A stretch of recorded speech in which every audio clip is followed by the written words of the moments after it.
Welcome to देखो बेटा physics. ठीक है, आइए साइंस की हिस्ट्री के सबसे इम्पोर्टेंट एक्सपेरिमेंट्स में से एक रदरफोर्ड एक्सपेरिमेंट में डीप डाइव करें। इमेजिन कीजिए कि यह अर्ली 1900s का टाइम है। साइंटिस्ट्स ये पता लगाने की कोशिश कर रहे थे कि एटम्स असल में दिखते कैसे हैं।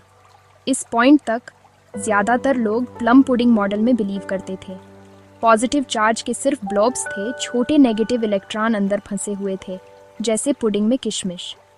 लेकिन फिर अर्नेस्ट रदरफोर्ड आते हैं और इस आइडिया को टेस्ट करने का डिसाइड करते हैं। उन्होंने यह किया। उन्होंने गोल्ड फॉयल की एक बहुत पतली शीट ली, इतनी पतली कि वह कुछ एटम्स जितनी थिक थी। फिर उन्होंने उस पर सीधे अल्फा पार्टिकल्स नामक छोटे पॉजिटिवली चार्जड पार्टिकल्स फायर किए। अब ये अल्फा पार्टिकल्स सुपर छोटे होते हैं और बहुत तेज़ी से मूव करते हैं। बड़ा क्वेश्चन यह था, जब वे गोल्ड फॉयल से टकराते तो क्या होता? प्लम पुडिंग मॉडल के अकॉर्डिंग अल्फा पार्टिकल्स को गोल्ड से सीधे पास हो जाना चाहिए था, शायद थोड़ा बहुत डिफ्लेक्ट होते।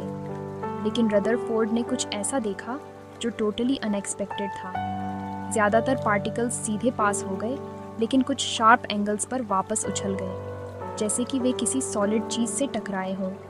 इमेजिन कीजिए कि आप टिश्यू पेपर के एक पीस पर पिंग पोंग बॉल फेंकते हैं और वह सीधे आप पर वापस उछल जाती है। ये इतना शॉकिंग था। तो इसका क्या मतलब था? रदरफोर्ड ने रियलाइज़ किया कि एटम्स सिर्फ सॉफ्ट ब्लॉब्स नहीं होते। इसके बजाय एक एटम का लगभग सारा मास और उसका पॉजिटिव चार्ज एक छोटे डेंस सेंटर में पैक होता है। उन्होंने इसे न्यूक्लियस कहा। इलेक्ट्रॉन्स, वे इस न्यूक्लियस के चारों ओर घूम रहे हैं, जैसे प्लैनेट्स सूरज के चारों ओर घूमते हैं। ये पहले जो सब लोग बिलीव करते थे उससे एक बहुत बड़ा चेंज था। आइए इसे स्टेप बाय स्टेप समझते हैं। स्टेप 1, रदरफोर्ड एक पतली गोल्ड फॉयल लेते हैं और उस पर अल्फा पार्टिकल्स फायर करते हैं। स्टेप 2, ज़्यादातर अल्फा पार्टिकल्स सीधे पास हो जाते हैं, कोई प्रॉब्लम नहीं। स्टेप 3, कुछ पार्टिकल्स हालांकि शार्प एंगल्स पर वापस उछल जाते हैं। स्टेप 4, यह दिखाता है कि एटम के अंदर एक छोटा dense positively charged centre nucleus होता है।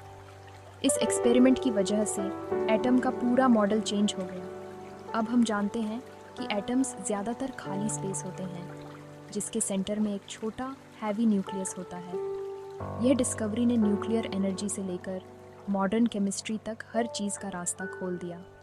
तो अगली बार जब आप एटम्स के बारे में सोचें तो रदरफोर्ड और उनकी गोल्ड फॉयल को याद रखें। कभी कभी सबसे छोटे एक्सपेरिमेंट्स से सबसे बड़ी ब्रेक थ्रूज हो सकती